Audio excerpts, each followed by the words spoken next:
At Advent, we're looking forwards and backwards. We're looking forwards to the second coming of God in the world in Jesus.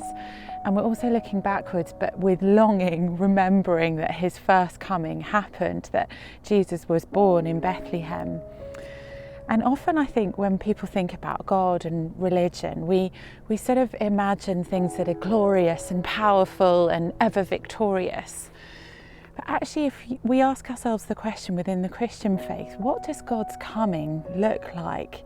It's overwhelmingly humble. His parents were teenagers. They were effectively refugees. And the nativity story tells us of Mary being ready to give birth and not really having anywhere to do that, having to go to a stranger's house and there not being room in the inn, and finding herself in these living quarters that were extremely humble. Jesus' first cradle was a manger. That means an animal feeding trough. My twins were born in a London NHS hospital, which had its challenges, but Jesus was born and placed into an animal food receptacle. An extraordinary, humble beginning. So the Greeks imagined their gods as these Adonai, these beautiful kind of bodies and powerful figures, meting out their judgments on others and demanding obsequiousness from their followers. But Jesus is born as the servant king.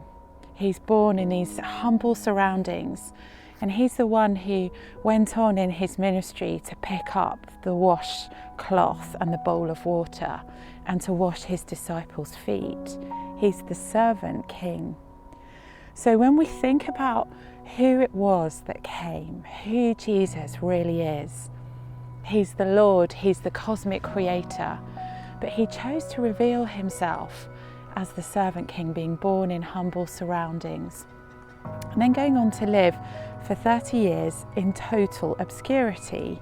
From his time of being presented at the temple through to the beginning of his public ministry, we don't really know much about his life or ministry. He chose to embrace obscurity, being unknown, working as a carpenter, humility. So who do you follow as a Christian?